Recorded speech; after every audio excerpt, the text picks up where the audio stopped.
nipa ne de adwene be betu tirim adwene ode betu tirim na be sey wo ye ma wo mo ko secondary school yin kwada o ma sey bebrebe no eye namfofo bi na de adwene bi tu wo mo tirim oba na oye drugs no adamfo bi na de adwene bi tu ni tirim e na ma weed no oye na adwene so obenom cocaine no oye na adwene so obenom oba na wadane adwamambofo no adamfo bi na tu ne fo wa ma na futu papa eno nti ne oba na wadane adwamambofo no waware a wote ase ne de nti a wani nyi waware na se no obi de adwemboni bi aba betu tirim afa wo yere ho wo de adwemboni bi abetu tirim afa wukunu ho etu hu wukunu na ne ho ye wahi hu yira na ne ho ye wahi entinye ba bia na yetufo etinye de Sompa Rhapsody your radio counseling program ye de abre wo no enye nipa bia keke ne ye de ne ba ha wo mo anyame nkonkora se wo ma wo ma bin wa abrabo wo mo nim nyansa wo mo ti abrabo ase wo mo ti sika ase wo mo ti nyansa ase wo mo ti aware ase wo ti namfofo wo ti kwan fa so tete nkwada ase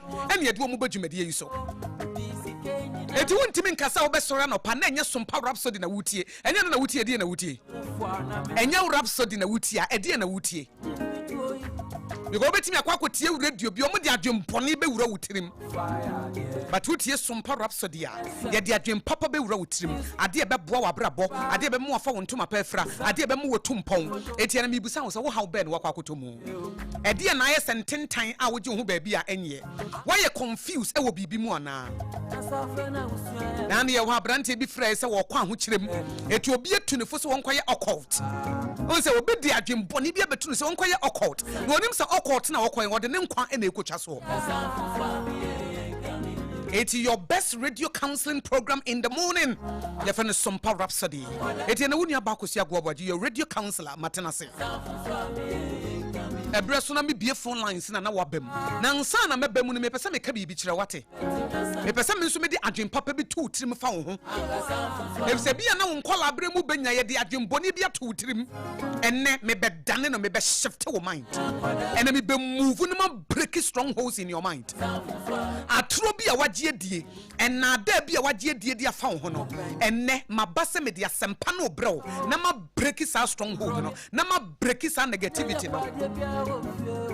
E be se bia se de wo si hu ho na nye enye me bia toto wa abrabo mu nti amma wo de bibi watage wo ho bibi amma adwene foforo bia ba wo tirim sasa de we wunti menye wo de mame kansem bi cho nipa bia ye pepen no obi eni ho wo pepen obi eni ho wo pe suffering obi eni ho wo pe hurt obi eni ho wo pe disappointment obi eni ho pe so de ye de nsa wo fom obi eni ho pe nipa ye pepen eti the moment a obi be ya ade bia ma na ye wo ya no ana ade bi beto no sa moment no na am say ye pepen nipa dua ne pepen no na afa adwene no na asase wo the interpretation bia masade no eti emfa no say wo ya akwada me de be ma wo story ma me fa me story ma wo if say me story ni be open wani pa me ma me ni me papa jaye na me was 3 years me ma me koware e na me papa nso koware e na me ma me ni me papa ntem na me ni the only child me ni akwada na me da wo ntem I was the only child between my mother and my father. Eti me papa ko ware foforo. Me maame nso akwa ko ware foforo ene matom. Eti me papa e de me bre me maame. Sorry, me papa e de me bre me maame. Na me maame de me koma, me sa de me koma me papa. So what you say? Aware nagu. Eti me di kan call me papa ho. Na me papa de me bre me maame. Na me maame sa de me bre me papa. So what you say? Aha. Enti me maame sa de me bre me papa no. Na me papa sa de me koma me maame. And me mama say de me papa. Just say when na eje me enti me face rejection at a very young age. You can rejection as obi ampew. As obi ampew. Enti na me yakwada wo me kai pa. Enti ebra me ba me e de me call mama me papa no na papa so okay. Wona me betena ba na me papa ware. Enti me step mother no na ono mpa me wo fie ho. Omo te single room but ono no mpa me wo fie ho. Ompe se metena wo mo nche enti da bia na o ka se wo hu akokɔ nyina ne bedi na chida. Eno na odi twa me mpoa. Won hu akokɔ nyini a ne ba edi na chida eti de ne wo kan che me papa ne se won ne maame agya afa ne kɔma ne maame eti fo mu ntie story yo ne matom eti ekire na Mr. Mother no obi ehu se pan wo mpema se yetimi nya ne me anajo ebi a 1 am yese me mpra akora ketwa 2 am yese me mpra na me ye adwuma na me yese na me ye gari and beans efi se ne wo no ton aduane wo kwan ho eti ye me literally a maid eti eche me ma me te se ekwan ya me step mother ne me te ne enkoye ne obefa me ofa me no no ntimi mfa me nkotena ne nchen ene ode me koma nadamfo eti me ne nadamfo no so kotena ye nadamfo no so no so aware eti omukura na kire me kwan fa so boprum onim de ntia onim de ntia omukire me kwan fa so boprum se me ya akwada sabre ne na afi maba manim kakra omugya ye na me 3 years adane mu no time ye de me koma maame no ene me maame adamfo no ene ni kunu na me wo be 6 to 7 years eti akwada ketwa na me nim se ewura dan ma ye boprum eti da kubi makohuru omu nkukuom ena me bowura dan mo nti me bowura ho no na maame ne papa ne da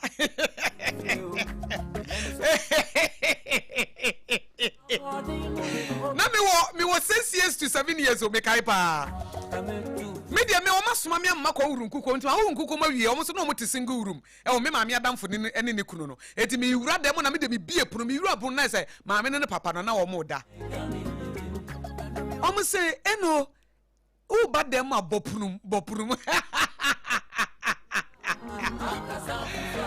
eti omo di omo kire me no say se wura dem a ye bopunum efise mi ko hu ni kwansa akwada ehu eti eduru bure bi no na me maame adamfo ne kunu na omo tie no na omo tu kwan e na omo sa de me bre me maame to omo de me bre me maame no e na me maame sa de me ko me papa hobi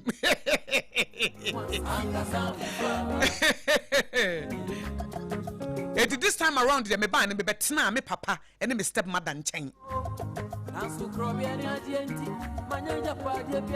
na me betena wo mu nchen na me se wa mu bi no wo te soro enti na me koboa wo mu eti sambre na me se wa no so wo ma bi eni ade a me mo mu di bibi nti but ye de metena ha kakra ne ye de matena kakra na me maame ede me ba me papa hobi mu no me papa san e fa me de me koma ne nua panyini na se me se wa e wo di chem so eti me sa kwotena me se wa no mo nchen e wo di chem so na ho no no mo bu me papa sa bre ne manya 8 to 9 years na omo bu me papa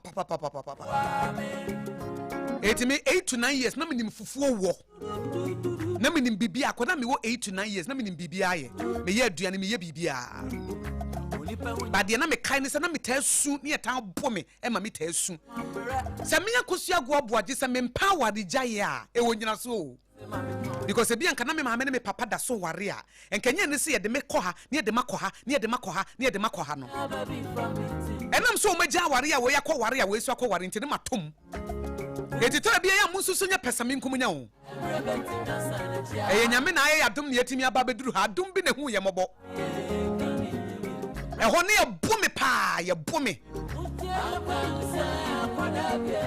na ye se di watem ye bu ne ye di watem na ho nye fe na wo se bema na wo hwene kakraka na wo nan kakraka na wo to kakraka na de ende kese atem didie nko a etunim na de enti a me pese wutie sa me nkomo ni se enti ebra me nya 10 to 11 years no na ye me se abrabo no mini botaye bia ye bu me ye didi matem atem didie na se me suffer from physical abuse, mental and emotional abuse.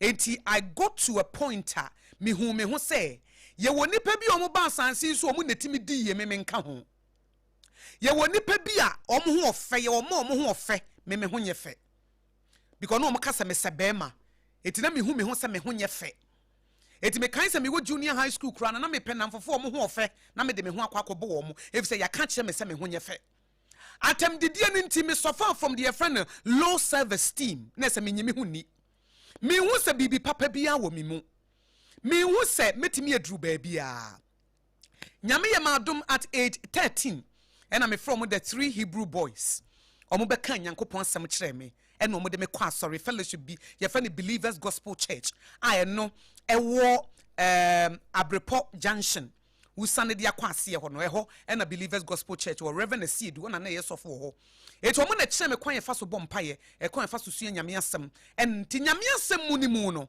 en o mo mama behunu se menye nipa hunu onyame abɔ me se ni suban ne seso na botaye bi edame so eti sa abre no na I have a choice to make baby me frɛ me stepmother me se wa manom ene ne ma mafa madidi matema bomia mama dwini mu no me ye nipa hunu mabra bɔ ne nkɔ ba bia me de hia na medie me ensi me yie me ye kyese me kra de mani sode hunu asa time na me pɛ ne se menya ba ma bi o single room bi a wasiesie mu a se ne nko no obefa me na me na kwa akotena ne nkyɛn eti uhu vision a enemy ne de maame enu so ade no de maame na wutu wunye obi amfa wonye hwe be ma bi ampe visa wo kra se wo se be ma wo so kra se wo honye fe eti se me mpa ebo na me ebo ne se daachi bi me hia be ma bi o single room na se wo ware me a na me ne na kwa akotena na ma wo ama no enu ane me vision na me wo abrabom enam eniema me teteye e wo masum nenso something shifted bibi se sign ebra me fa Yesu Kristo se mawurade ne magye nkwa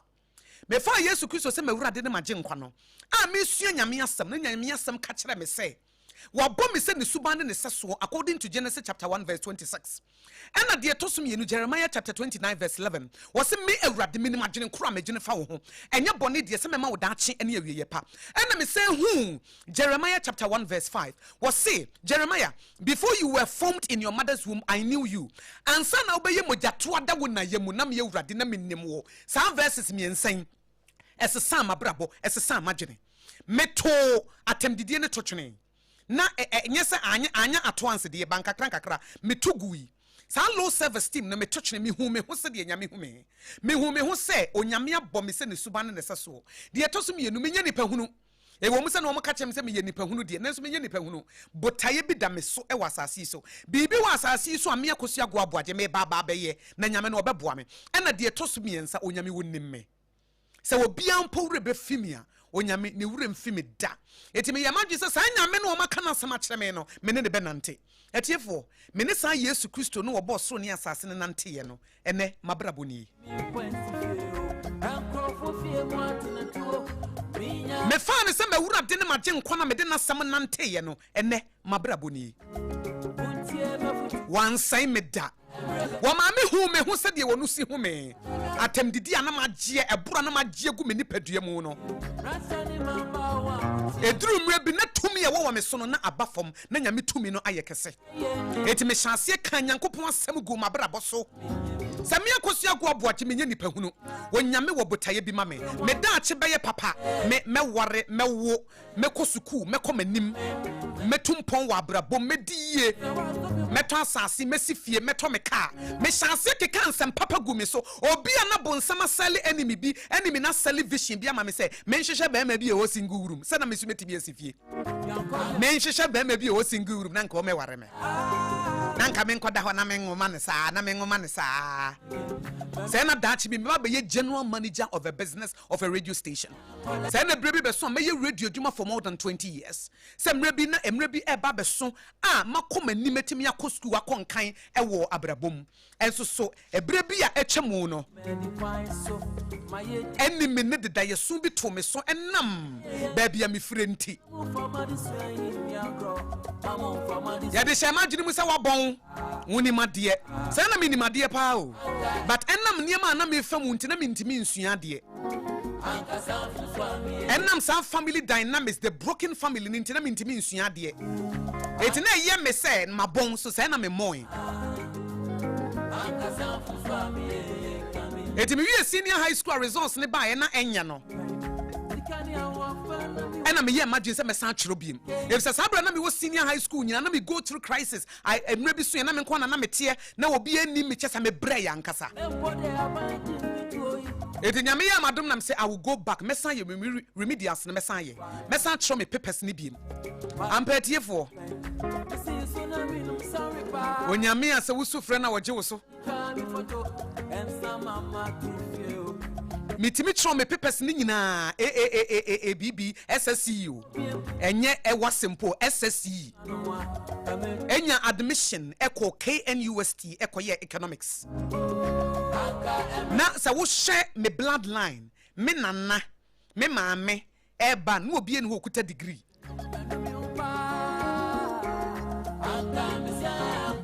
sign ye bra me ni nyame asem di mpu hu se botaye bi da me so ntia na me kan cho se botaye bi da wo so onyame wo botaye bi ba onyame ni madwene kro wadwene fa ho enye bone so be ma wo da kye ne ye pa. Don't allow your past to define you. Don't allow your past to define you. Ema ne emre bi etwamu atemdidie ebro ohia ene adapa etwa no ema no enye wo da kye ne betimi aye foforo ebra wo de wo ntoma kobo Yesu Kristo dia no na ne wahye wo no wo beye wo bedi no kore kakra bi ye de be ma obi abeye te se de wo yam awurade. And I'm here to shift your mind. Maybe me shabrasha me nsem at a very young age. Nyame bi opportunity bi ma me wo Otek FM. Eti me nya Otek FM no. Me ko assignment ne yesoma so kakra me nya na me de ye me remedials. Economics anya subject e da for mo ba wo me course no ye no. Ebi na me ye wo e wo KN University Economics department. Me na me shine me ho.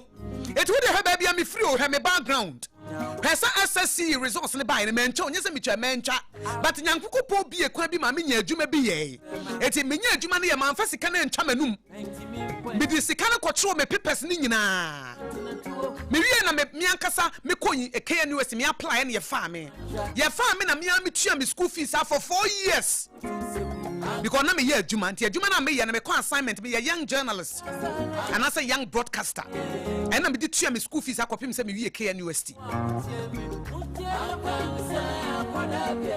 Me yeah baby soon ya.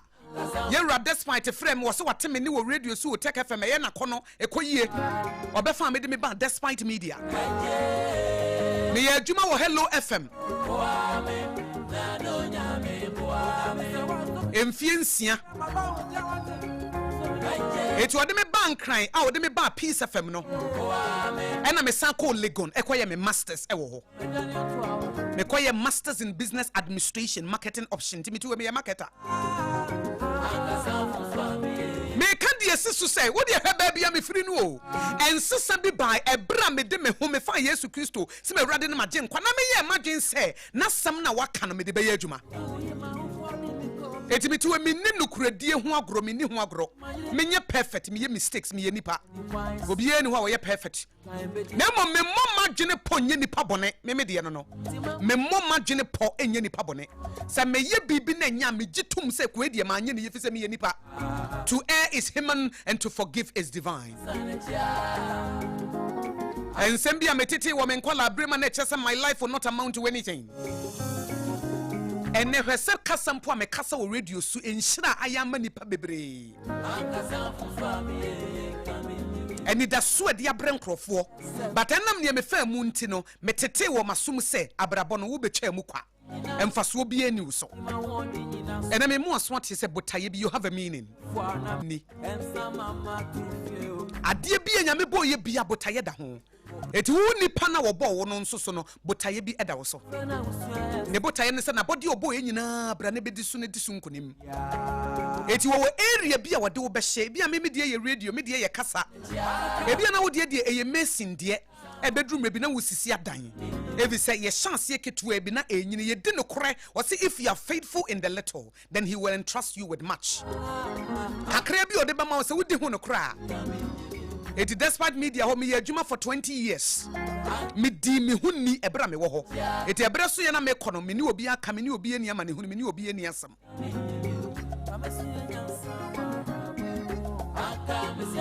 Kakra na nya me de hye me se obi ekwan kakra bi ma me no manfa ni agro. Me di adwuma den. Me di ahofama.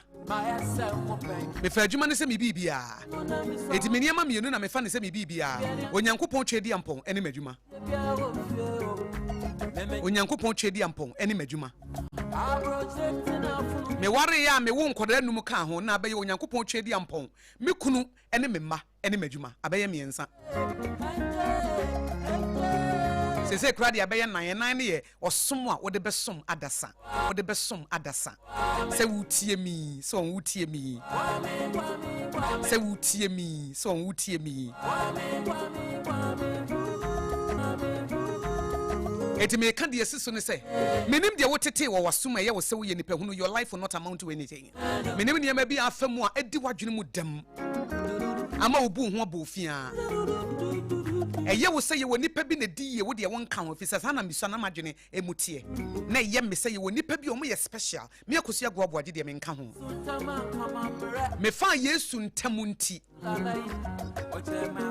manfa na ani agro na menye wo mo na ba akosi asore dem na mo na ba akosi wiase no odabi me fa ne se me World Cup te se de no Spain for fa na World Cup o ma we ni me fa Yesu Kristo ne nasam me de nasam nante ebi se wontimi nya Kristo ni wobra obedience enka ho obedience and solidify will be bia it is a way ababawa anasa wo ya brantie na se wo hia me na se wo tie masem yi enye se wo be kwa asori no wo kwa asori ne bana wo be wi ade a enkosi aga wo kwa asori ne bana wo didi nkrofo kru no ne wo yire machi a enkosi aga wo kwa asori ne bana ye kromfo a enkosi aga wo kwa asori ne bana wo twitwa trogu nkrofo so ene ma enye enkosi aga okwa asori ba na wo ye greedy ye dufuru pe enkosi aga ma asam ne nsesa wadwene ne nsesa wakoma ma asam na ma wo abrabo papa na nya sompa ma asam no na di manipa bi hu sampa wo ye Kristo ni ampa etinye se o mafa Yesu Kristo se mawura de ne maje nkwa na wo ye ne wo pe eno de botaye ntie da wutiri so no wanhwe a empie da eti medical mo aso atese wonyame wo ye intentional God ade bi obo ye bia botaye da wonti wo awutie mi botaye bi da wo so ankasa nemom sa botaye ne beba mu a jise onyankopon ne wo bo wo no se ne suban ne seso no wone ne nante na de etoso mienu de wa hye wo saye ne wo beye ese sa wo se nya wo ne nyame be nante wontimi nyini nya wontimi ne nyame nante nya ne wo pe ese se ba ko ye nyame wontimi ne nyame nante enye ne wo pe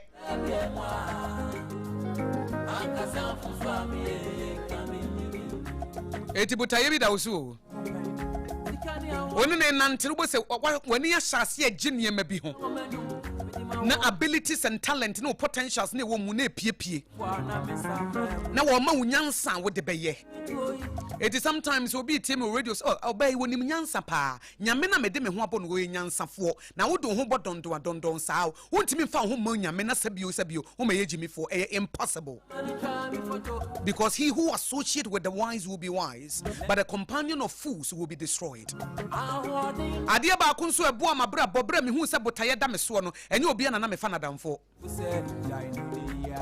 ebra me hu se nyame wo botaye bi ma me wonyame de ma ba asase so me meye bibi man no emfa wo ne ba bia me firi emfa wo ne atemdidie emfa wo ne ebura magye emfa wo ne nipa bi atomatwene no se me ne nyankopon be partner na ne wo hye me ne maye na me di nukuradie adwumaden ne abrabopa ene adwene mu tie de bo me bra ade ba ko asese me yifiri mabra bom eye enamfo bone a omutu afutu bone enamfo bone omutu afutu bone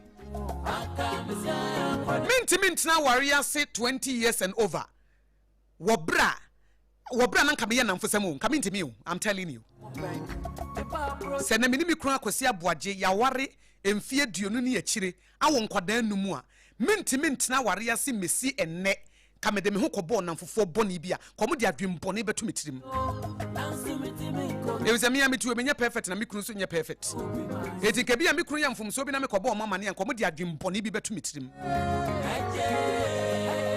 ena nanka bia mintimi ni ne kro wo ba bia me ye adwuma ka me de ho kobo namfofo bone bia de entia metimi di no kre no me fampanifo a omunim nyansa adamfo mesra onya panyi bia na sabio wonim nyansa mesra wo se de ye wo akwada bone ne ye wo panyi bone nso ho eti the fact is nipa no 50 years 60 years 70 years no encha sa abrabo na wo boy ne wasua bibi afrim me de me ho ko bom panifo o madie me kwa asore na se me hu panyini bia na me de me ho akobo no na masom no me som no no wo kanyansa po bi gu metirim osuma me a me kono no wo kanyansa po bi gu metirim odi nkoma na me tie epemu afutuo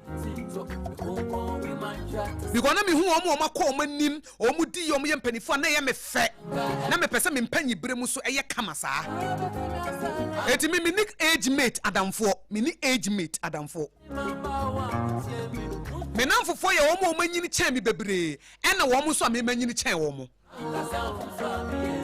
because omo me manyini chen wo mo no mo na wo current dispensation eti me ni wo mudi nkomo na me sua bibia free say ba me so me kwaso aye current Gen Z fo no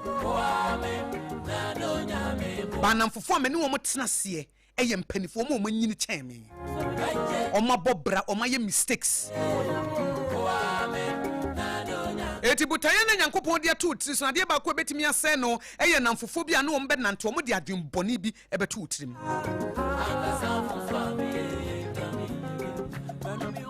na maso se ekwan bi anya me bebia ma wo no memfa ni agro mesrew memfa ni agro ye kuro mu ha de ane boden eye nukuredie eti se wo bia eye more than diamond nipa bebre ya trofo nipa bebre ya kromfo wo bia adwuma na de hye wo nsa na wo mu wie mu sikadi wo de shop ko hye nsa na wo yiyi sardine ne tissue na wo di dwane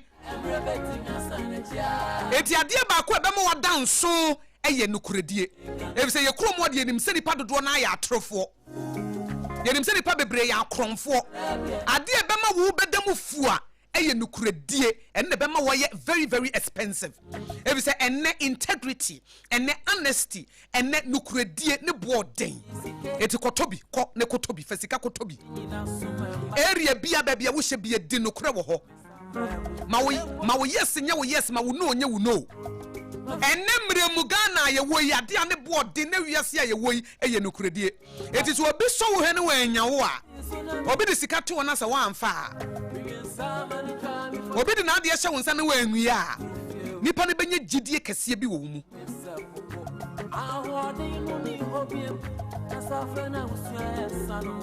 wodi e manipa bi ncha tronto so manipa bi nkokeka ho asa wodi wonnim wutirim se adwenbone bi ani wutirim wodi wonnim wutirim se wodi nokre efse tere bi anu nche se wodi nokre ne che se obi ntimi ncha tronto so Joseph odi nokre e wo Potiphar fie but ne yiri cha tronto no so the fact is say wo yi odi nokre the fact is say wo ye ne ye na nche se obi ntimi nkocha tro bi nto so efse nye obi a na ye machio enye obi a na ye machio enye obi a na wo faith ye were wicked and unreasonable men and women ewo ho eti the father say wo so bedi no kra ma urade wo yes be ye wo yes wo no be ye wo no no enkyere se nipa nyina be hu saa but onyame na wo di no kra no say who sees in secret he will reward you publicly onyame na obi e ni ho ne wo ye bia wo hu no he sees in secret and he will reward you publicly won no bejam obehye woni munyam eti people will wonder hey na we wo free he wa hye woni munyam because they na wo ye ni secret na wo hu mesra wo say ma onyankopon ne wo hu ehia o ensin de nipa hu mesra wada ma de nyame ehunu no ehia o ensin de nipa hu nipa betimi achatrato so nipa betimi misinterpret your actions nipa betimi make assumptions but onyame wo ye just God onim ne kure ne pa ebra Potiphar yi de chatro to Joseph so no se ne obi eni ho obi enim se ampa ayi Joseph ko repu no but na nyame de wonim se Joseph wan repu no ma de nyame hu ehia ensi de nipa hu ye kuro ma ye nhwehwo ne mudodo wo be se nipa nyina aka sa wo ye to ye nhwehwo ne but esuma se bone no eno nyame de betua wo ka wo ana wonim. We read Galatians chapter 6 verse 7. I say, do not be deceived. Men na da wo ho. Onyame yensi na twetwe. De nipa dua no eno anu wotwa. Na de wo dua ne in secret no eno na wo betwa publicly. Ma onyankopon opinion about you meaning more to you than people's opinion. Mind God's opinion about you. Mind God's opinion about you. Onyame na chira nipa o, onyame na bie kwa, onyame na manipa favor. Etere bia ya na ye se wonim panyi bia he, wo betimi anim ehu panyi bi pa wo skapa so ma wo kapre ni. Enti ya menye wo ho se ye nhwehwe ani mu na betimi abie kwa ma wo nye no a.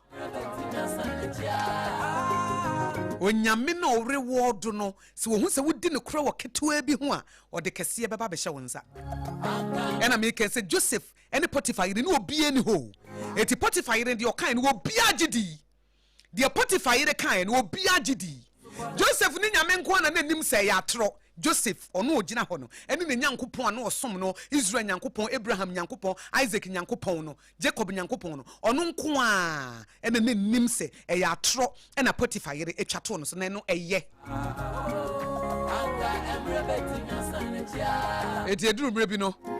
the God who sees in secret and rewards publicly or share Joseph and Munyam publicly. Eti woni nyame nante adoma chede bi odi ewurawura mu no be chance na wo hu emre bi meto mi tie radio sam say adwuma ya se metimi ayo Said o msi ye na e me de ase metimi aye ampa se na metimi aye kora aboro so.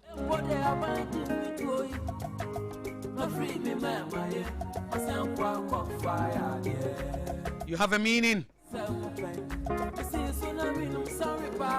Kache nyankopon se wo mmoa wo ne hu the purpose, your purpose in life. But if you say you don't create your purpose, you discover your purpose. You don't create your purpose, you discover your purpose. But I ain't saying nyankopon di oba asase so no.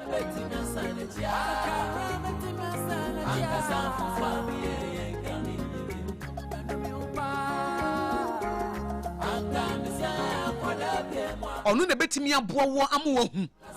E de kan say urade de entia wo de me ba asansi so no boa me na me hu na wo beboa wo.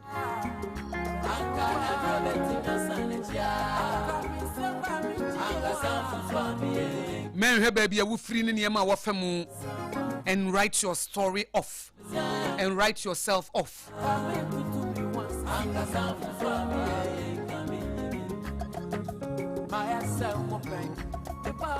Undi enyame aye wo sabio wunye nipa fon sabio wunye nipa hunu wate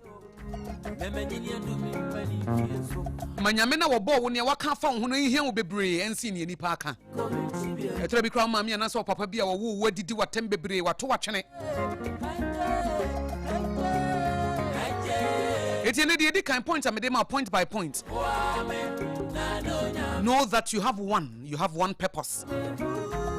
Wobotaye bi ye to so bi onka che nyankopon so wo na hunu ne wo de awura wo mu adoma chede abilities and talent wo mane mpie obi adwuma ye ne yie sa wo hye obi adwuma ma no ahye so yie sa wo ti obi shop anoamenwie wia no sa wo school mu ayire hu suade if a season be an a purpose wo ho sa wo sua adwuma wo purpose na ye adwuma na wo sua no sa wo school mu wo purpose no sa wase no betwa BEC no betwa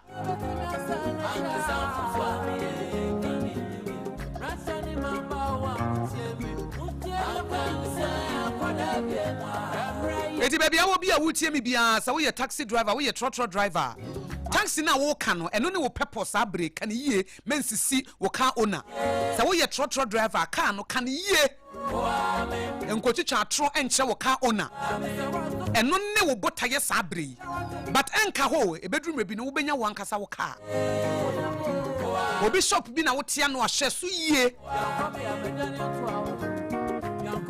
senyame adwuma na wo ya ye ne yie enye daadaafo adifo atrofo enkom hye tro wo panipa daada na bu nipa bukata de nyame nkan akura wo si nyame aka wo ye bonitia wankasa wo hyebre baby a wo bia ye ne yie dear Tosubiem, what are your interests? Ediana when ni je ho sabri. Awunya wo beye. Hwehwe wo mo ye bi dada no na tie wo mo. Ese se wo ko school asa ko school. Ese wo ko sua adwuma ko sua adwuma. Ebi ese de nkrofo ye trei eye wo fe. Se de nkrofo ye pedicure eye wo fe. Se de nkrofo ye nails eye wo fe ko ne ko sua. Se de nkrofo ye makeup eye wo fe ko ne ko sua. Se de nkrofo ye mechanics eye wo fe ko sua. Se de nkrofo si dan ko ne ko sua. Se de nkrofo ko tone ma beton yi ko ne ko sua.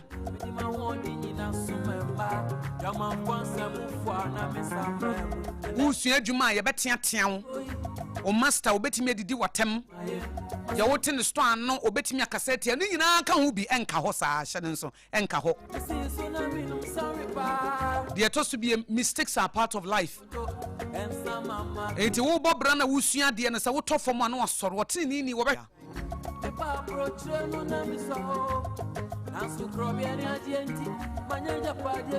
enye obia na follow no enye obia na influence so positively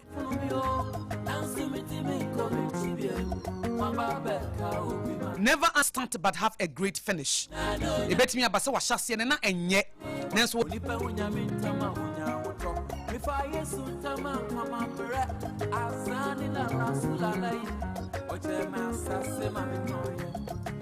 Minim se wafane me mu oyate se me bi kra wo de na ya kra sen me de no.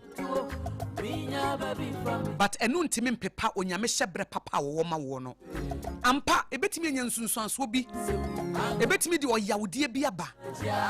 Na se wo bo wadwene pose ne obi de aye me bia me de be che. Efse de da manim no ene dɔɔso. Adentina be ma ho kwama ne ba bi asia wontimi nsesa no ebe sai ne ma papa eda wanim. Adentina be ma atem didie bi a wontimi nkɔ wachi nsesa no ebe sai ne ma papa bi eda wanim. Don't be better, be better. Because the two one entimi nsesa nyame kopon hyebre papa na eda wo tiri so anase eda wo pampam anase wo star na eda wo so no. Na emom se wan hwe yi a oyawdie memfa nche adwembɔne betimi asɛe no krono betimi asɛe na tro betimi asɛe no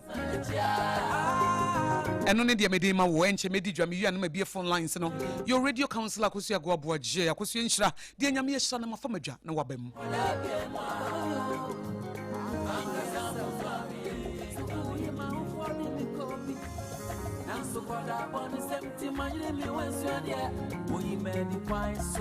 my head can't be the my phone I jammy. Timamu for my display in your grow. Mamu for my display in your grow. Anka everybody na sanity. Anka something for me. At here for my mom fast down Emma Joe's bread and pastries. Woman a day, just hot kinky, abedjaso, a day ababedum yena. Just hot kinky na eye dokunwa. Yedi yellow corn and I yellow corn vitamin A wom. Eye 3 Ghana cedis per me 2 for say. Sebi a wo ye wedding, wo ye party.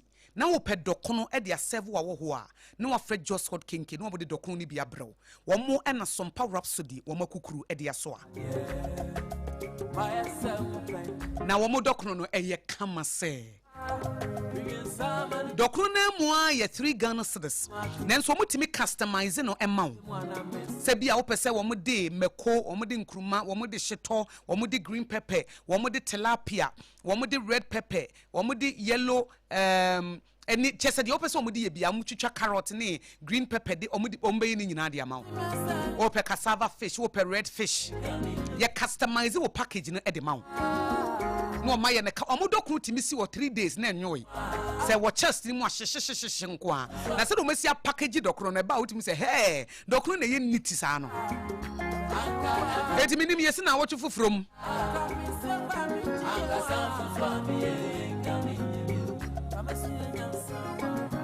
3 Ghana cedis dokono no wholesale price no wo mo ton dokono kro mo tu no ma ton se wo mo ha wo mo ho enkoto aburo emfa nko nikanika nko di line ne ade to bi kro nikanika na ne de ayam meko ne eyin toast na afrafra aburo no da bi just hot kinky wo mo ko tu no 3 Ghana cedis a no mo de age 5 Ghana cedis na te stress so o order ba bia wo bi o mo de bebrew sa wo order kinky no ba bia wo bi o mo de bebrew enti frɛ na je wo order na make you order na wonsanka wo order eye 025606882 just hot kinky 025606882 just bakery or domi commercial bank echiwo make your kinky experience healthier easier and more profitable Mami sana perfect baby diapers ase Sompa Rhapsody djumedie wo mo boye chidom Oba tampa sa wo top perfect baby diapers a na wo boa sa djumedie yenkoso anto so sa wo top perfect baby diapers a na wo ugusu e kasa Sompa Rhapsody na mo ye ne Sompa akra no mo nkoso a enye you say the more mo to no the more no na wo so boa ya me ye djumedie abrewo it is a person will support to Sompa Rhapsody a ya to Sompa perfect baby diapers perfect baby diapers a quality baby diapers ye de boy ma perfect baby diapers is for gentle care, perfect comfort and designed to keep your baby dry all night long. Perfect Hygienics Limited for Nediaba. Oban time men for diapers be a mo bana kwadano junso ana agye ne ho akwadane gya ne nan na apepia fa ho edura na jo oban ntimi na leakages nko a na ma center ba oban ho na rushes aba ne to ho na aba ne bema ho na aba na kosua kom ha de be perfect baby diapers me sisa wo mother care na woni perfect baby diapers a mother care adwuma no won hye dante ase ho esese no ana obi ebisa anti perfect baby diapers so wo pedudu to me so je number no wo ye wo mother care shop ana wo ye obatan na wo pe bia wo de wo fra wo send na me tie sompa 053 10 99 889 and 0303 95 7965 0303 95 7965 TBM 0303 95 7965 FDA approved. Perfect baby diapers, yes, Sompa 106.5 FM across, Sompa 106.5 FM across. So, what person we need you my client service line any? Maybe I want to person will become a story. I was Sompa Rhapsody so. Said you become a story. Maybe most about program you so ex-convict, drug addict, a software or mobile super king. Maybe I want to person will become be. 053 188 6216. 053 188 6216. Sompa Accra, your client service line. 053 188 6216. And who here so will be chakwain say, oh, Basompa, Nemo Opes or Baha. Ya Watermelon Street, Ewo Dome, ya Ben Dome Market, and as a Rising Sun School, no, ya Beno. Obetimi by your office na ya bedin kita ho nemo say wo frɛ ya better still ya beje so obetimi send a message e wo telegram and answer whatsapp 053 188 6216 053 188 6216 maybe be phone lines no na wabam your radio counselor matena se wo how and say dia na wo famu watete and say e dia situation wakwakotoma wo hia futuo matena see me wo backing me what the wonderful counselor the Holy Spirit who lives inside of me, the fullness of the Godhead, the apogee and the apex of wisdom. Your friend the Holy Spirit, we salute you. Entibra na yentu for. Mene nyame onkonkora transidie. There is no problem we cannot solve. Bibi ye nyame yonana. Your numbers ni 0260 196064 and 0260 196065. 0260 196064 and 0260 196065.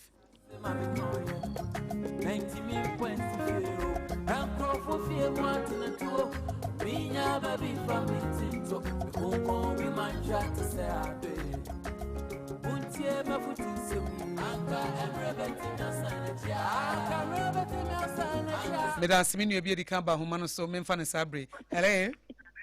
Hello, Ma. Good morning. Good morning. Oh, Mama. Michelle, the one customer. Medas. Mama, what is the number? Now, the boy and a metro. Me, man, it's a mission. Amen. Amen. Not how what's up, what's your program, Sompa, Ma. I mean, sure. Amen. Sure, Amen. Bye-bye. Oh, nyami shrao bye. Nyamema butayenti odioba asasi so no emrem na o accomplish your vision. 0260 196065 and 0260 196065 0260 196064 and 0260 196065. Hello. Yeah, good morning. Good morning. That's Akosua, Pastor, from AD.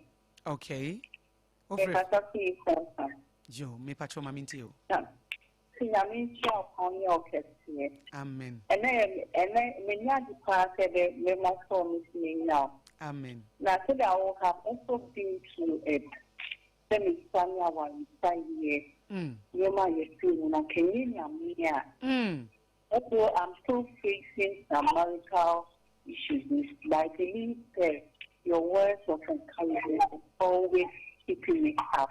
Oh. I mean, sure. Amen. And one day I'll meet you one. Oh, definitely. So long as, especially if it concerns marriage, offer maybe a client service line bet to maybe we are offer. Make sure that book no about office na one near bonkomo. Why? Now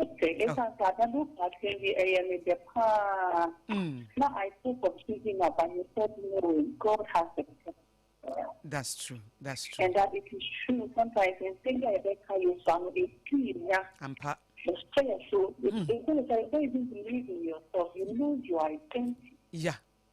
But you can't just say, where you will be to say, am I? Amen. Amen. You continue to be our mentor. Thank you. Because it's too long life. I know that God blesses me. Whatever I desire, I hold it all the time in my family. Amen. Onshra so bapa. Amen. Me da se. Memfa ne wato aba 026019 6064 na 026019 6065. Hello. Auntie, good morning. Good morning. Me pacho. Do the duniana. Auntie, they are Sompa Mayor. Sompa Mayor, mamintio. Auntie, pacho, who are it makes people cry. I get a drop here this morning.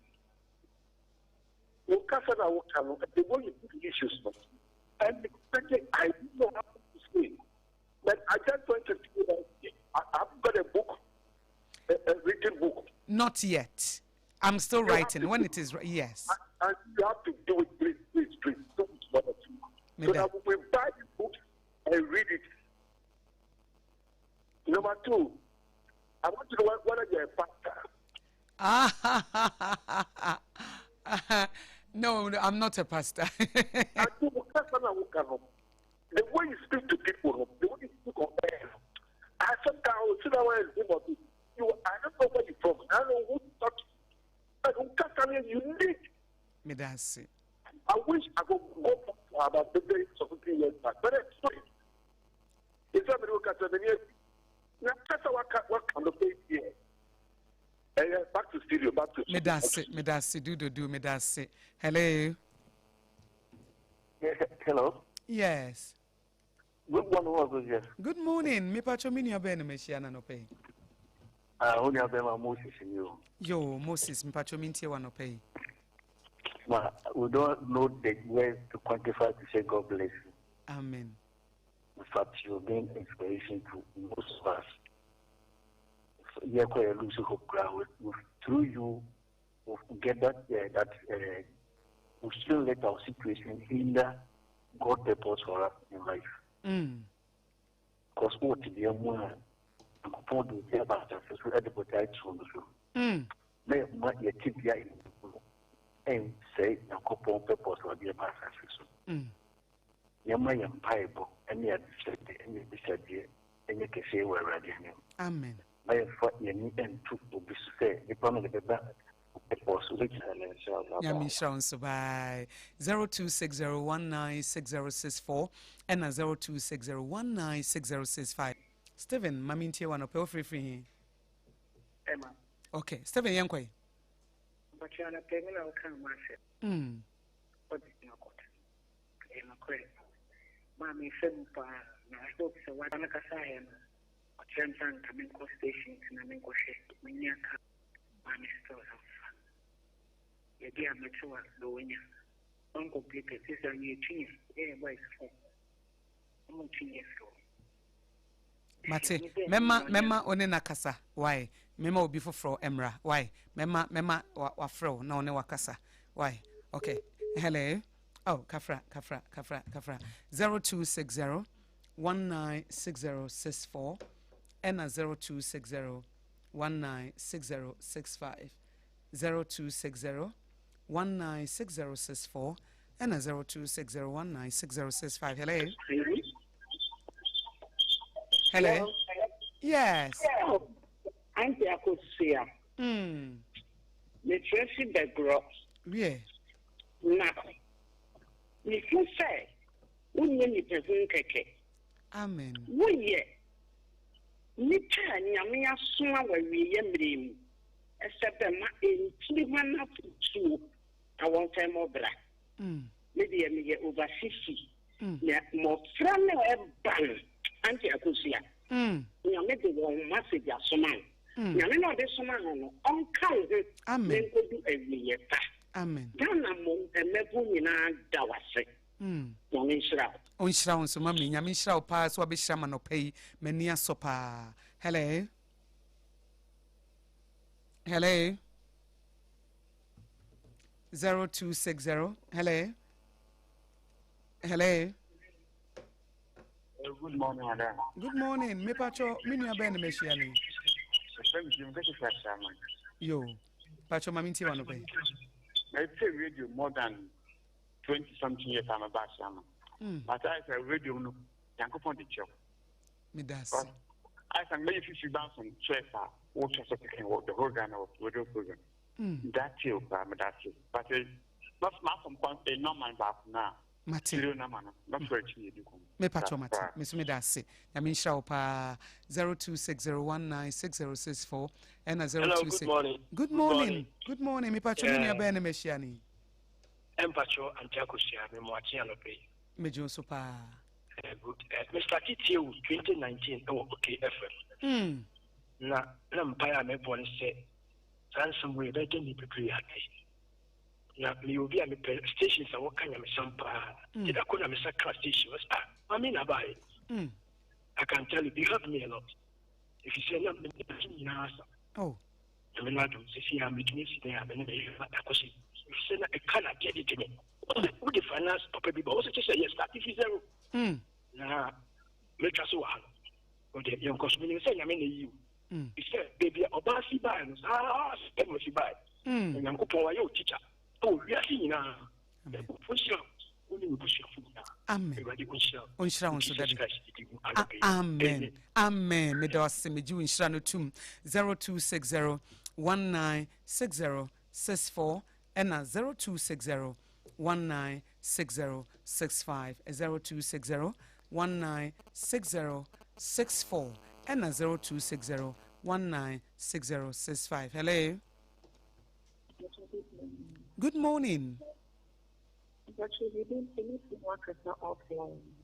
I maybe I your client service line, but you are no offline. Now our friend, why? Yeah, no fasa number no. Mate, me that say. Hello. Hello. Hello. Message say dum radio no mama why na mato kasa ni yempacho. Dum radio no mama kra dum no kra na minya strong feedback wa ha say. Hello. Hello. Hello. Me pacho me mama be na me hia ni. Me pacho Antigeti. Yo mami. I may okay. Wow.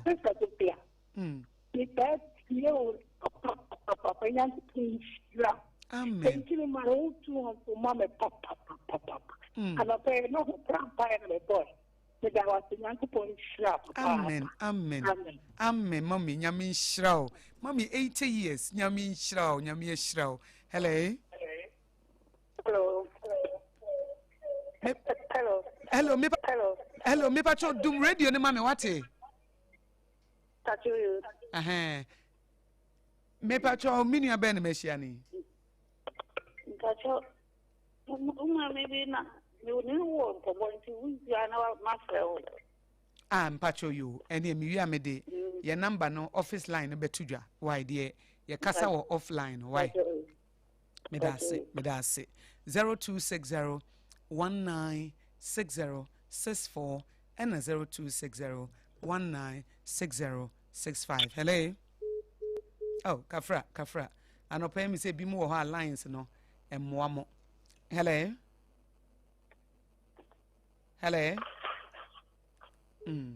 Okay.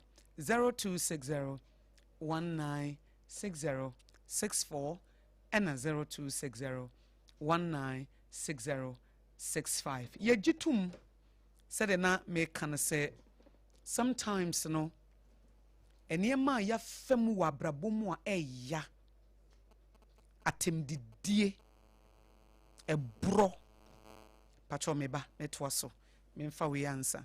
Hello. Hello, mommy. Good morning. Good morning. Me pacho mini abene meshiani. Medindi mama zen. Yo, mami. Ana paina poncho. Amen. De kan se na kupo oncho no to nso pagu abrabom. Amen. Oma Solomon yansa. Amen. Ya ukanye ni na me tede na me tiu. Ma fani ni na muta. Na to one fadam for papa. Mama tie bibi. Tema me wale mi ne kumi yedi de pa. Na bebi oye juma so na sika wo juma bebi oye juma no. Mi mpo juma ko ni dem. Na ebedu mebe no dan for ma obeye obi oye kwarisani. Na area na ewo mama na ma beta ni carpet ama obi awo area. Ma beta ni obi a kentoko area. Asa so wo ye na me ka ke giant. Na mama ewo ma na obe stream. Ofri mi wie kama sasa na ofri mi ni dan kwa mi ni kwa sorry baako etina konya baako so asori asori kesi ogana ha asema o ka kire mi se say ye mi a anka ma poison papa we wo dada poison na wo nto we mani fro abrabo me mama hwe se na dan fo ye na se nya mi ampem na wo poison na ye be chiwa tu na wo life ni na aira na nso no hwe nyakopon kasa frɛ no enemi na menye made me ho eti yenhwe ye danko aye fa na ma ye fa mu no yenye ya ju se enka ye nhye se udi na me kwan de a wo be stream mama ne o ma me hu u ka asem na ye tete wo me fie wo me nyam me ni dem a wo hu ma sama wo ka se obi ti me ka wo ne kroma me wo ze no wo ne me se ma me na wo kaka ne no o fa de mu o mo ka bi fa me hu o mo me ye se na so no mama so wo ti nya me dia bible ti ma mo ka na so me ma ne be no no kre e me dia me ti nya me di pa me di quotation na tu me hu fu ene me na me nie amen me da si wa me down for o mo be from ni me on be ka ti o radio bia ni ha se futo ni wa me fa me da si na me sure on shira on so me da si pi hello. Hello, good morning. Good morning, Daddy. Upon to say, Nyame adumo. So, Nyame show, Papa. What's more, I can far from Mammy, we never 4 years. In the room is a foot to become. I got another obedient. In a 19. And now, I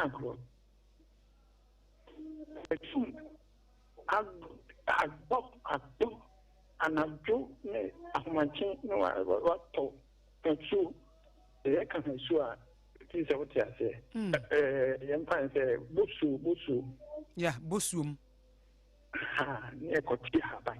Yeah, my, and some I bet Yabe, near your school fees. The people didn't say, no, I can't remember 6-7 years, became 7 400. Mama, friend, my catcher. So, the call hung them home as a new war. The union of them is your one of the show. But 40 when you're 7 years old.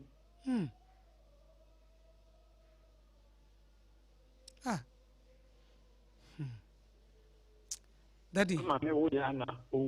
Oh, Mate, Daddy. Matias, Daddy, Yamisha, pa, ye be pesa, ye ni be jise, da chibi. Ka be babe kan story ya chere ye na, ni ye wo won kwalabri, adwina ne ba utrim fa ho no. Eni se de si affect wabra bo. Because se ye kasa de wo fam mu na nka wa na ye boa e ka wan kasa. Hello. Hello. Hello. Hello, I'm Akosua. Yes. Good morning. Good morning. In fact, Kasobe Billy Corozoti room, the Naya Bawana. At the boy. I'm not my swear. Now, once I challenge me, say me a woeful.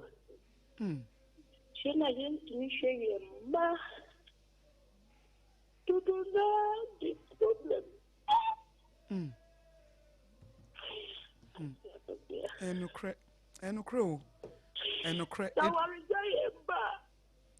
Yeah, bre. See me kai sem rebi madam fu bia me ne ko school ne ma me nchen na bet na. Na ma me din to ma ba ko atme ko. Na ma ko chi na ma to eja. Ni me mo no so na obi sa rape me. Na ba ma no so me ko ka me wu. Me dia shame ho. Oh. Mama bra. Because I never told my job when you're my for the Omungu that be here. Jacob said, my woman for the classes be carrying me. Ah, yeah. Yeah. Go baby, say she be there so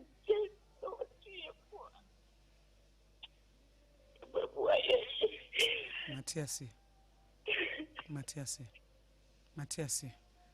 Miwia mede ye number ne betu dwana. Wo fra mema Jeremiah book 1 session bi na waba na yatenase. Why kafra. Hello. 0260 Muntina yaba. Say de osompa ebrem. Hello. Pacho ye best say wo fra na wodum radio no na ama yate wo kasa ne yi. Wo Sompa Rhapsody, your radio counseling program. Idin komo ya brabom niema ya famu afutuo yetie stories. Eya. Media warija ye die. Hello. Dena me de matembi ba, ebe wo Sompa. Papa no. Wa bumi kwa sia. Amano shumi na Sompa for bi na te da wa te mu nyina na za te radical say why would me mame abe fashion wo mu nya kupa da wo mu nya ga no mu di bia hwe no okay me da wa se pasa wo si me ku ka cha fe me mu ofe me nya kunu ni nyiye e bia wa bia mu nsem nya ka po ana ye ka o si me fe Sita nyame fiafe. That's my mission. On shraunso. I'm going to be a back and I'm a Toma and I send a child in our year to make it. Not giving me the Daniel Toji. Not doing it. Also, you mentioned that for that. Or that's what the papa. The abuse, mammy.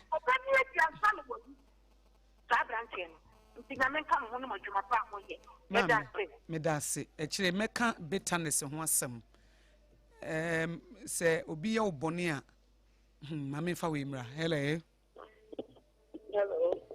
me ba cho me mame be na me hia na no pen Pacho ya feme beauty ya na wadum radio no na mate nka me kan safi achama yo beauty mame ntiu Pacho ya ni siemu pa Dane Tassembiama. I told me to. I was telling something about it. I tell you, one I'm watching for more one. Mate, made a number into Jar. Mate. Mate,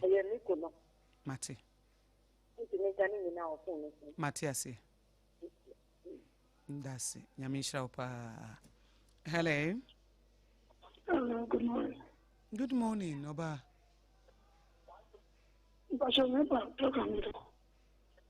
Pacho say? Your mom in your frozen Afri.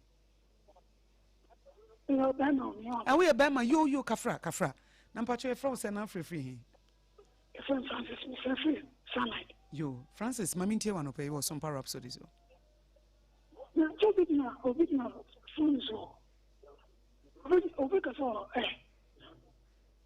Me pacho me na me kasa.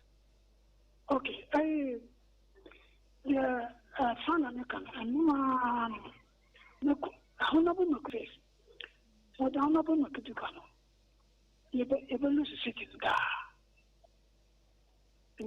Mate, Medasi, say politics kakra, ebe fem 0260 196064 and 0260 196065. Na dachi many Reverend Professor Joseph Osafo du ebedi nkomo ediafa oyawdie ya campaign but eyade bia eye chronic oyawdie ye se obi aye wade na wo si wontimi mfa nche no oyawdie ya ade a obi aye wade na wo hye se nipa ne bewu oyawdie ya ade a obi aye obone wo hye animu se nko nam kra na asase apai na ka watom na nka wawu na oyawdie no omo ka bi say ayete se wo no poison na wo hwe se obi bewu enti dachi bi ese ka ho asem fi se enipa bebre na wo yawdie ne da so wo ho ne ato ye no yentimi nya emu nti yentimi nkoye nim. Hello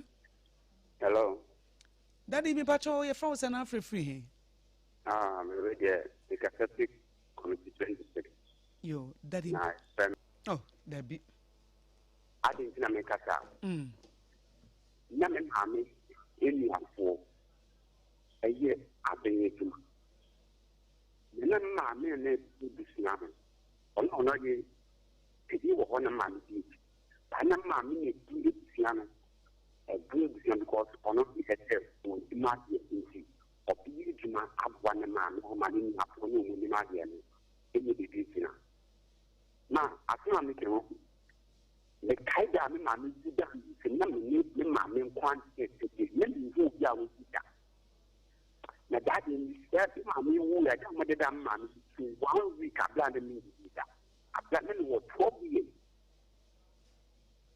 ebusi apon be tina boa me mame maka wo nju da so bia si won tin man se da me mame wo ya mo se e tie ni kama ti ka o body ni mame a ni a odi ni ka pamia ku e ti tu le ma se ko kono ko sinya ha kono ko ma se na nkoye mami ma ekuna ne fa ko sa ni e na ko pon ko ha ni wi je ma na me ti ni ntia o ka tem so ntuni fa mi na mi ni je ma so ma mi problem o fo ti ye ko ye program ti wo nkawe di first inte scholarship no so mo apply o poko ai bai enter bai o kes bai ko ma bai mami ni nim se menya so ko no mo friend se ma o benenya scholarship ma akoya ni ke mami ke ki 1 month e 1 week no se mi kan se menya scholarship because here again you say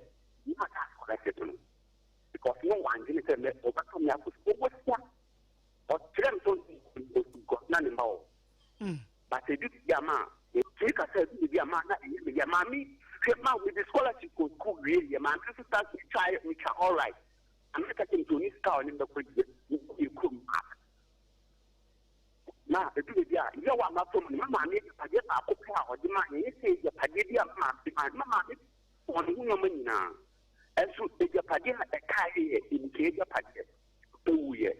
The book and a Japan the woman, minimum down. After looking at 15 years, new family or never partner, feel, new family, new commit of feel. Then I'm years now. Now I'm in kind of my best young. Your funny manual, one for your work for. You slip on the duty and it's not one over. Men so what you expect, or his mother can't come here.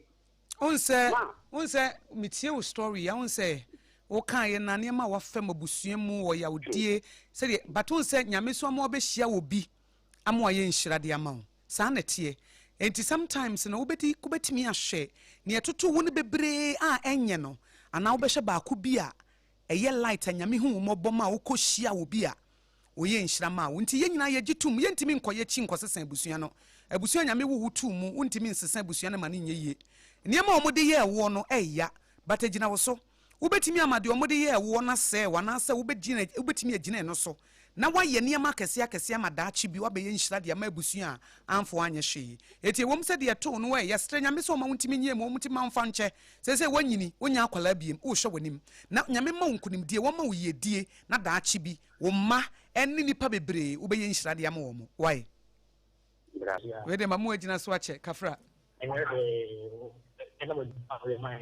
that's medio super but we did the Aboagye last week show say Africa no ayo na me say yi sa me say wo e be di 12 ni mo anta Akosua e de nyame as na me wa bo apa say na ko po enchira o pa amen you papa ye man na ko po enchira o amma one thing I say papa the BI go me I say ko ko bi na boy aba that enso that's nyame nhyira wo pa me mfa kakra bi na afi mawie 0260 196064 and 0260196065 and you can be before torabia your background 0260 196064 and 0260 196065 you can be before your background and I say your upbringing and in your ma ya femu torabia ma ye dum pompon so bia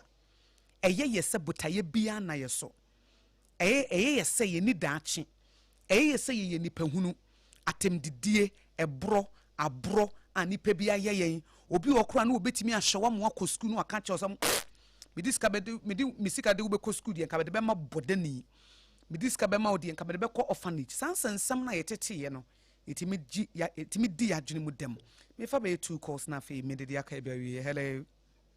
Hello, Mama. Good morning. Good morning. Pacha Poma. Nyami adumo, me mama be na me hia na no pay. Mama say go straight to Agna. Mpacho you, mama ntiu.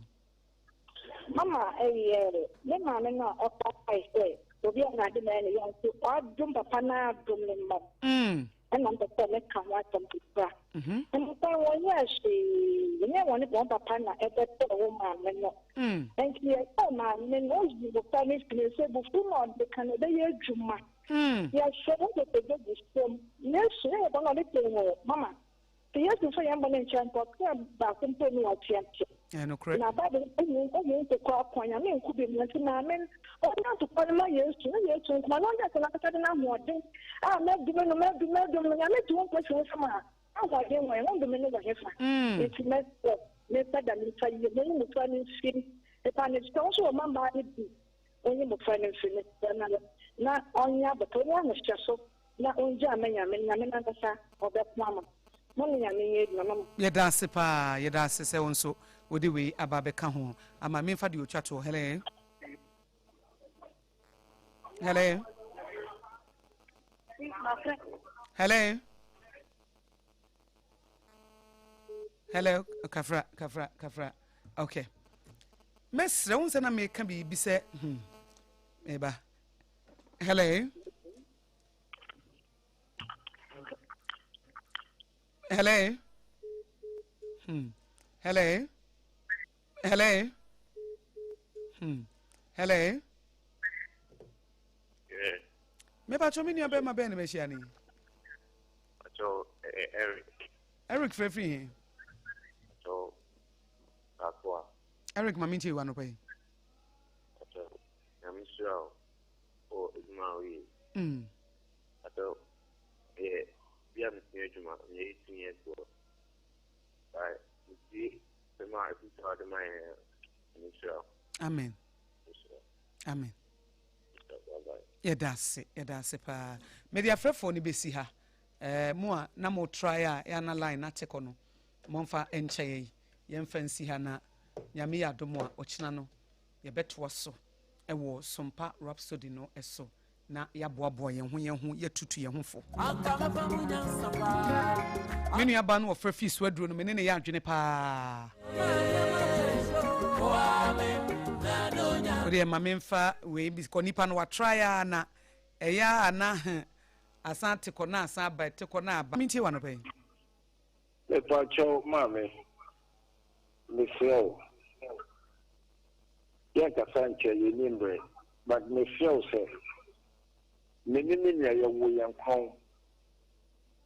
aka me ne no kwa wo asase we so yini ano me benya me ni yare wo me and me ko check up your friend yini your friend every consent or take this legal me fikeje bi wa shania every two ya no mama too and at the end, catch you. Actually, now, one touch of sending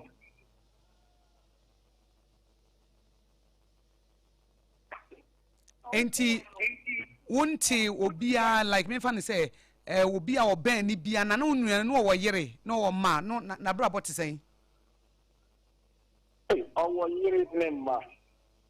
Auntie, won't on can what friend yere. Me no my dear meaning. Obi amumi enu nko no. Aka me me enu nko na wa ware a woni ne yere number.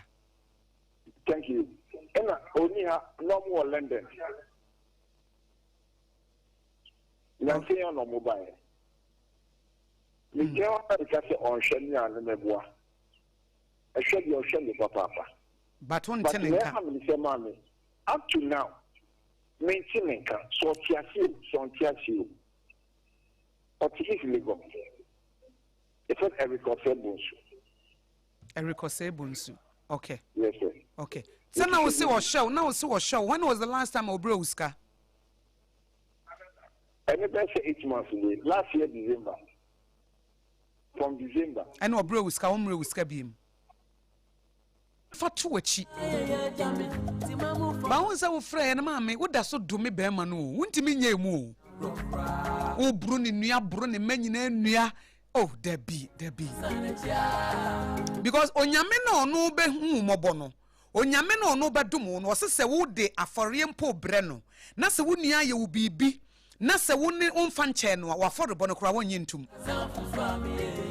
Sanyameno no be mobono, Sanyameno bedum one, so one for unia de anchanoa, one won't me wow. Eti de bia me busa se edi nkoan no obi dia yewo a wo se yawo me Akosua gwa meti Akosua gwa Aboagye meti ma fa ne me mu oya a wo be ye wadwen se wo beto wo be kura numu na wo hire nyame nhira emu de na apɛ se wo be kura me mfa nche no me obompa na wo dome no wo be kura enumu anase wo be nyame nhira no emu de he na wo pɛ efise nyame na obehira wo no wo se se wo nua ye obone na wo mfa nche no a men hwehwɛ bibi papa bi emfiri ne nkyɛn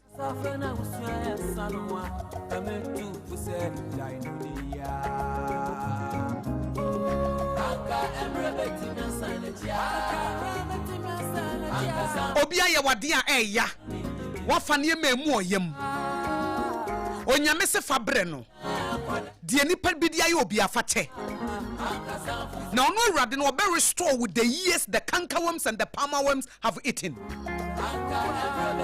who said ye obi de aye ono ntimi fa nche ebe ye den wo nyanyame nsam nhira esese wo ka kire wo sa mede be che no anasa mede a che no usu wo sa mede a che no eye wo ya eso so awurade mede a che no eti boa me na mentimi fa nche na sa wo ba radio so na ya ma edi mahudie ntie tero bi ye hu nyame ni monyam enye se nyankopon no ni se tia so wo baye we papa o but ye mumuye wo se wo mfa obi bon nche na ba nyame mfa de nche na wo ye perfect why bibi apepepe enu nti na tero bi abotaye da ye so no de nyame wo ma ye ne ntimi mmamu no waso ne atwem no mu twan enka me ne wo a ne atwem nanam se mentimi nkomachi nsesa na mane nya yie na eya pa mekitum nanso bibie ne ho a meya saa de na betimi adane I can't turn back the hands of time but I can choose to have a great future. You can have a bad start and have a great future. You can have a bad start and still have a wonderful future. Of course, edi wadwene mu dem adamage your mind. Aha wo bebre. But hana how no me pacho asesa na yesi ye nana. Or say cast all your burdens upon me and I will give you rest. When Yankopon say for dadwene no how nyina afa man, we say rade nipa we am say media channel. Boa me na mitimi nyim free me wo beboa wo. Na mo say wo be kuromu a wo kuromu saa no a wontimi nya hwe mfiri ne nsem. If say your hands are already full. When nsem aye madada e be de wotimi de bibia ma wo. Etiene na me gina so na me de Sompa Rhapsody dwumade no abawiye. And then you can be fa botaye ho. Your radio counselor Enago Akosua Aboagye die nyame ehira no betimi so afrɛ me Akosua nhira nyame adom achina me the counselor general bi baha Apostle Kusia Pia Obeka the stages of marriage e wo stages eti achina warefo obi afrɛ wo kunu frɛ wo yere frɛ wo ma ne o aware de won ware ye obi ametie bi ochina me ne betena se wo Sompa Rhapsody so na wo be hu wisdom nugget e be boa wo de nti apese wo gya aware no wonte aware stages na se wo se mini atenka bia ma mikunu mini atenka bia ma meyere ye bedi hu nkomo wa ha madam atiefo nyina se madam sponsors Just Hot King K meda Just Hot King K se sounds na meda perfect baby diapers and so se Sompa 106.5 FM Accra your client service line no nie 053 188 6216 053 188 6216 TBM 053 188 6216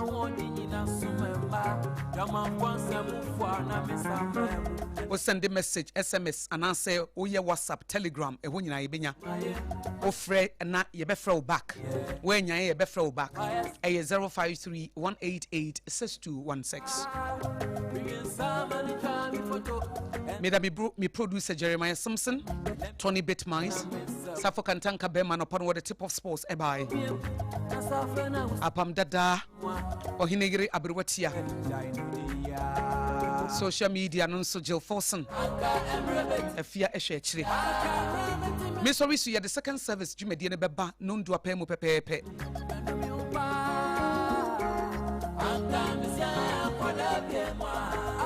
10:30 pepepe near the second service no eba Me sorry ye bedi dwa wi a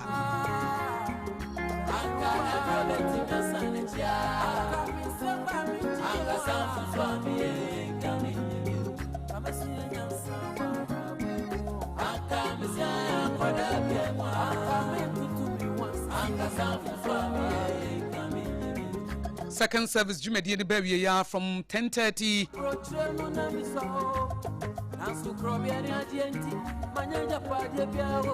to 12 p.m. Ye we are na fe ye de Sompa kase boy mu sham ye de premtobre kase bo no aba ye we premtobre kase bo no na Sompa delight with Abna Ruchi na Abna Ruchi aba beto so what the Sompa delight no aba wo we ye no na Prof Kobla Abochi Professor Kobla Abochi no so the second service Jumedi na aba beto mesemo ono e de for God and country Jumedi no aba e no ye Kobla Abochi aka Prof now what the for God and country aba wo we ye no near the hot bite news no so aba 5:30 to 7 ye no na Prophet Mango Day and so the third service no aba na 9 p.m. no Cedar near the Atroso 11 p.m. near the last service Jumedi no so aba cause what here Sompa 106.5 FM Accra